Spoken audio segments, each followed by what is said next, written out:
Hey, what's up? Welcome back to my channel. My name is Luca. Welcome to Look at Me Look, where you get to look at me look at YouTube videos. The title of today's video is SpaceX SN15 High Altitude Flight Test. What could that be about? Let's find out.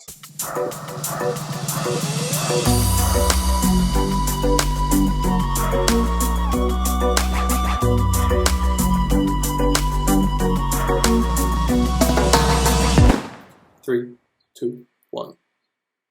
Sorry about this. That's kind of a weird way to do 3, 2, 1, isn't it? Let's go. High altitude test flight. Starship SN15. For those of you who are wondering, SpaceX, they are a space transportation company which has the grand vision of enabling humanity to become a multi-planetary species. So what they want to build is the vehicles that will enable us to colonize moons and planets throughout our solar system, and ultimately far into the future beyond. And the key thing to do that is to engineer a rapidly and completely reusable rocket that's also very big and very inexpensive as well. And I think that they've managed to do this. They're on the right track.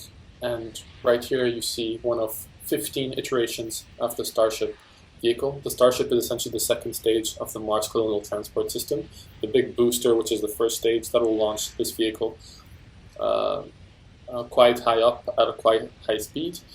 That booster is a relatively trivial engineering undertaking compared to this vehicle, so they're starting with the hard part first. And this is the 15th iteration of that. Boy, has it gone through many different conceptual design reviews. Copy, go ahead. OC, at this time, do we have concurrence that we've properly enforced the public risk clearance criteria? Okay, so here they're just saying we're all green to go. What I like about this vehicle is this horizontal band of heat shields. Looks pretty cool. Test vehicle number 15, countdown to flight in just under 5 minutes. What a mighty looking vehicle. It's gradually beginning to look more and more polished. 5 weeks ago, we launched Starship 11 on a test flight from the adjacent Pad B. Today's flight is from Pad A. Our demonstration objective again is with the last 4 flights. Slowly climb to 10-kilometer altitude, which will take about 4 minutes, turning off engines on the way up as we burn off propellant mass. Once we reach 10 kilometers altitude, we will begin the horizontal descent back to the landing zone adjacent to the launch pad. If all goes well, we'll light 3 engines to flip the stage back to vertical and eventually land on a single engine. This flight includes multiple upgrades and improvements to address the findings from the rapid unplanned disassembly we experienced on the last flight. This vehicle also incorporates changes that get us closer to the orbital configuration planned for flight later. Look at that, man. Look at that vehicle. Looks glorious, doesn't it?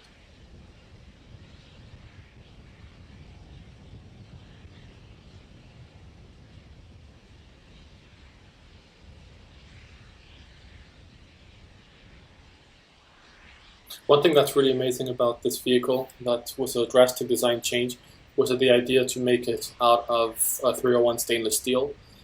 Before that, the prototypes were designed with having some kind of high-performance carbon fiber architecture, but there's all sorts of problems with carbon fiber in terms of costliness, manufacturability, especially and performance when it comes to operating at cryogenic and also high-temperature regimes. So stainless steel has this amazing property of performing really well under cryogenic temperatures and also at very high temperatures. So I think that was amazing, and apparently Elon Musk himself was the grandmaster behind that design change. Let's see if it will pay off. I think it will. I think it will. And ultimately this enables humanity to manufacture, thousands and thousands of these vehicles. And you'll have the equivalent of Boeing and Airbus's fleet worth of aircrafts, as SpaceX's Starships. Not just this, of course, but the boosters below them as well. What a sight that will be. And apparently, the starships of the future, the interplanetary transportation systems of the future, will make these vehicles look like T minus rowboats. 2 minutes. We continue to count down for Starship 15 flight. Pellet load is complete in the liquid oxygen system on the Starship. Methane fuel load is Good to also know. complete on the Starship. Pardon the cough, y'all. Just I think I got a bit of a cold. Hope it's not coronavirus.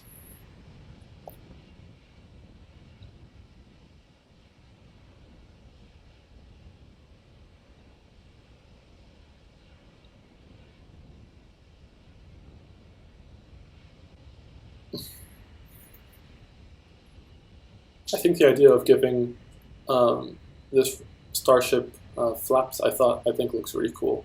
Obviously, it has aerodynamic, you know, advantages, and there's reasons why they're there in the first place. But I think it also makes the vehicle look really cool. T minus 1 minute. All systems remain go for the flight of Starship 15. We're getting ready to disconnect the quick disconnect from the vehicle in preparation I've been watching for flight. every single SpaceX launch since almost since day one. I remember I jumped like a madman when Falcon 9 landed for the first time, but it was at night, and I didn't want to wake up my dad. So it was just a lot of constrained screams of joy.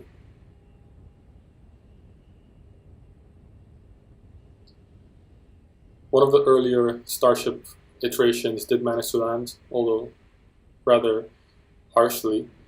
I hope that this one lands more softly. Here we go.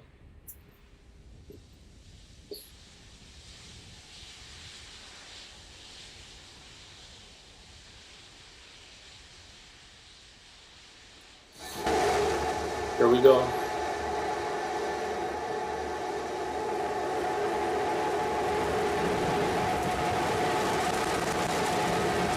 I love the camera angles. Look at that. Apparently, this vehicle has one of the Starlink instruments on it that enables Starlink to be tested with the Starship. Hopefully. T plus 30 seconds. Starship 15 is airborne. And we get a view of the 3 Raptor engines as we're powering our way to 10 kilometers altitude in today's test flight. Look at that clean exhaust plume. Barely any like glowing yellow soot that you typically see in solid fuel rocket engines. Raptor is it's a Methalox full flow staged combustion engine. Just past 1 minute into flight, we're through 2 kilometers altitude. All 3 Raptor engines continuing to burn. Next major event, about 1 minute, is we will turn off the first of the 3 Raptor engines. It's astonishing. These Raptor engines, man. And what's amazing is that these Raptor engines are going to start being mass-produced at an extraordinary rate. Elon Musk, I think, last year stated that they were going to aim to be pretty much building one per day. And even that could improve. Which to me is amazing. Because think about how complex a car is if you wanted to make one by hand from scratch. And yet we have these companies that can make them at 20 million units a year perfectly, the same one. Now, if we could leverage that manufacturing ability coming with these up at engines, T plus 2 minutes, we appear to have frozen the view from the engine cameras. However, the Raptor engine's continuing to perform, and we've got shutdown on engine 3 on time. Good to know. So the mission currently is nominal. All systems are go. Everything is operating nominally according to the plan.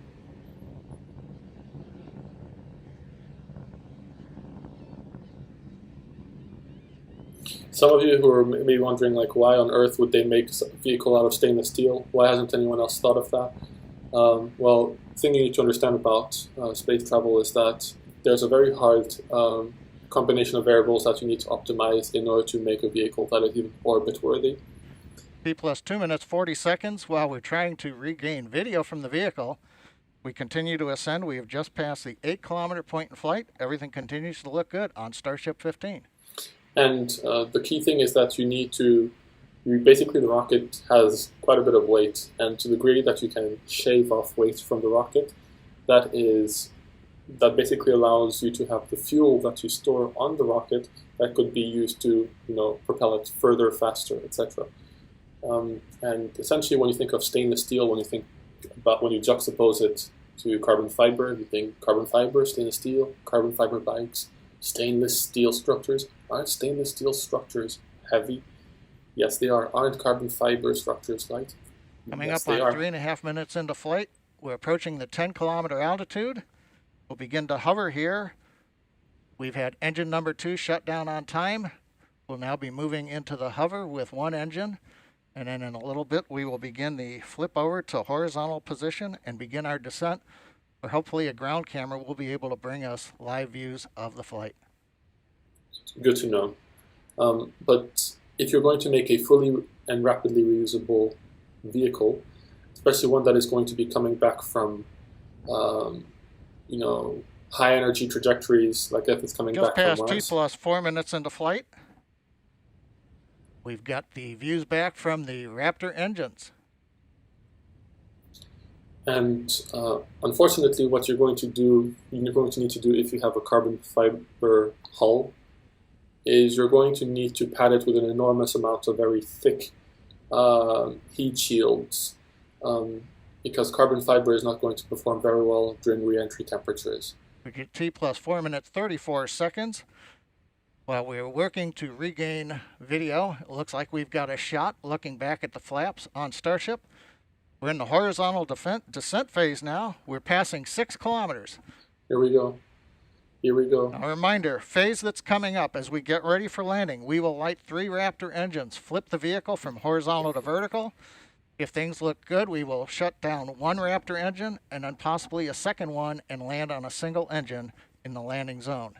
Hopefully 5 minutes into flight, Raptor continuing to descend. We're coming up on 3 kilometers altitude. So yeah, I was just going to say, imagine all of the weight of those heat shield materials. It would be quite a lot. But because of the high performance of 301 stainless steel at high temperatures, if you combine the weight of the hull as well as the weight of the heat shields, it's actually less than the weight of the lighter carbon fiber plus the heat shields required to support it. So that's basically answers any questions about, the added weight, what's the point of that? Here we go. And we have ignition. Starship heading back to the landing zone. They're going to make it.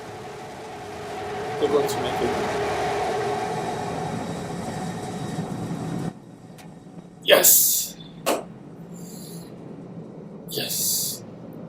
Yes. They did it. They finally did it. And it looks like it landed properly. Landing studs, I would call them, are deployed. And Starbase flight control has confirmed, as you can see on the live video, we are down. The Starship has landed. Well done, man. This is awesome. We're going through the safing sequence in the flight computer right now. We'll be back in a moment. This is excellent. By the way, in case you're wondering why would they even test the heat shields right now, it has not. Obviously, the heat shields are not being are not shielding the vehicle from any re-entry temperatures currently. It's primarily, I think, to test how the heat shield interfaces with the hull of the vehicle and how that is able to withstand the acoustic and vibrational loads of the vehicle as it's going through, as it's ascending into the sky, or falling back down. It's one thing for your SolidWorks and Siemens NX things well, to say. Well, if you've just joined us, you missed a great flight. Right now, we have successfully landed in the landing zone, right on the concrete. You can see we do have a small fire at the base of the vehicle, not unusual with the methane fuel that we're carrying as we continue to work on the test vehicle design. You may be able to see water going on the pad from the water cannons. But again, Starship 15, powered by 3 Raptor engines, We have successfully launched it from our facility in South Texas, landed after a routine flight where we shut engines down on the way to 10 kilometers, executed the horizontal unpowered descent, and then we got some great views of the engines lighting up as we came down for a landing at a nice slow velocity onto the concrete landing pad. What a feat. The past 2 weeks have been full of accomplishments by the SpaceX team. We've had the incredible launch of the Crew 2 astronauts on the Crew Dragon Resilience. They don't stop, do they? We've had the first nighttime landing and recovery of the 4 astronauts on Crew Dragon Endeavour's flight last Saturday night, and 2 successful flights of Falcon 9 in the past 7 days, each carrying 60 Starlink satellites successfully into orbit. And now the SpaceX Texas team has flown a test flight of Starship with a landing back in the landing zone here in Starbase, Texas. Also like to remember, this is the 60th anniversary of the first American in space, astronaut Alan Shepard and his Mercury capsule. Goodness. And SpaceX has landed Starship successfully on this date. Again, an outstanding period as we work to enable the future of human spaceflight and expansion into the solar system. And with that, we're going to conclude today's webcast with the views here of Starship 15. Amazing. Thank you for joining us here at What an SpaceX, achievement. and have a good What an day. achievement, and what a timely achievement as well. Wow, wow, wow, wow, wow. Wow. So what's next for SpaceX as far as I'm concerned, besides building, Starlink? But I'm just going to focus right now on this Mars Kernel Transport System of theirs. So this is, Starship number 15. They're going to make several more again and again and again. Each time, try to improve slightly here and there how you manufacture them, maybe how you design them, etc. And gradually you iterate to the point where you get something that works really well. Now, one thing you need to understand is, as you're doing this development, most of the time, the improvements that you make don't overshoot. Most of the time, they're gradual enough so that with each successive launch, you still have a perfect landing, or it gets even better and better. Occasionally, something may happen that is bad, where the vehicle explodes or it doesn't perform nominally with this following improvement. Now, what's important to remember is that because Starship currently is an experimental vehicle that is being polished into a future launch vehicle, and because of its extremely low cost and its extremely rapid ability to be manufactured at scale, like there's always 1 or 2 that are basically almost complete by the time you launch one. But there's always this pipeline of Starships being built, each of which is improved, coming off the conveyor belt, so to speak. It's important to recognize that should there ever be an additional future explosion, or what they like to call rapid unscheduled disassembly, you should know that this is part of the plan. If you're iterating and doing things, as they say, that no one has ever done before, things are supposed to go wrong. And what they essentially are able to then do is gradually remove all the things that created problems or improve them, and then launch again. And then they realize what's wrong again, and then they fix that again. And making mistakes is fine, provided that you don't make the same mistake twice. So that is their approach. Making enough mistakes to the point that you've made all the mistakes that you can and have planned for all the mistakes that you can, and then you're ready to go. And this is their approach, and I think it's an incredibly efficient approach. Because if you contrast SpaceX's approach to Blue Origin's, who I think seem to have this obsession with really perfecting the system before you even launch it, I think. I think that this is not going to work very well. Or it's not going to work as well as what SpaceX does. SpaceX is able to move so quickly.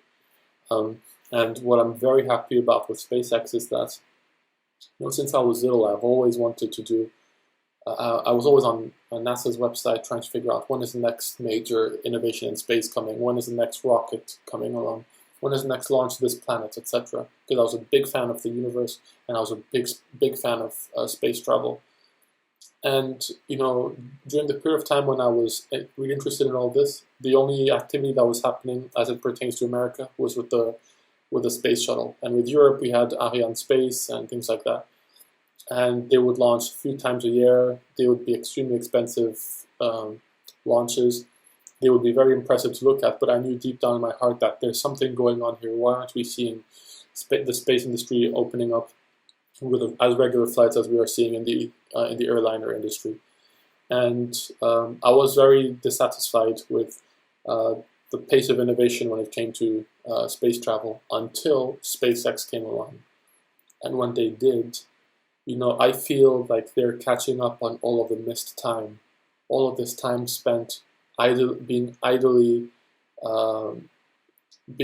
sitting on top of the achievements of previous generations. As it pertains to the Russians with the Soyuz, this vehicle is so old and yet they're still using it to this day. They're marginally improving the avionics here and there, but fundamentally it's the same vehicle. Right? They're riding the coattails of the people that built these vehicles a long time ago. With ULA, Boeing, with Arianespace, all these companies, innovation was happening very, very slowly. And then suddenly SpaceX came along, and I really see the speed of like a Silicon Valley startup, a well-funded Silicon Valley startup that is basically going into like this exponential growth phase. I see this coming in the space industry, which to me is extremely, extremely exciting, because this allows us to telescope our expectations of the future. What we anticipate happening 100 years from now could actually be happening in 15 to 20 years from now. And I think that's amazing because, as the saying goes, future where we are out there among the stars as a spacefaring civilization is infinitely more exciting than one where we are forever confined to Earth.